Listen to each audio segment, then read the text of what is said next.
అందరికీ నమస్తే. నిన్న కేకే ఎలక్షన్ సర్వే అని జూబ్లీస్ ఉప ఎన్నికల్లో బీఆర్ఎస్ పార్టీ గెలుస్తుందని ఇవాళ కేకే సర్వే చెప్పడం వెనక ముమ్మాటికి అది కేటీఆర్ కు బీఆర్ఎస్ పార్టీకి అమ్ముడుపోయిన సర్వే లాగానే మనందరం కూడా భావించాలి.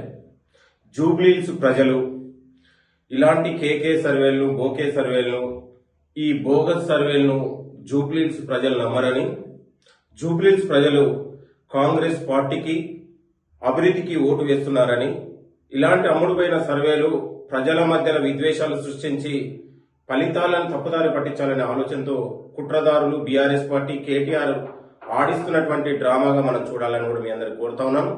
దీనిపైన కూడా వెనువెంటనే చీఫ్ ఎలక్షన్ కమిషన్ గాని తెలంగాణ ఎలక్షన్ కమిషన్ తక్షణం స్పందించి ఇలాంటి బోగస్ సర్వేల ఆట కట్టించాలని, ఇలాంటి బోగస్ సర్వేల వెనుకున్నటువంటి బీఆర్ఎస్ పార్టీని కూడా తక్షణం చర్యలు తీసుకోవాలని మేము తెలంగాణ చీఫ్ ఎలక్షన్ కమిషన్ గారికి మేము కోరుతా ఉన్నాం.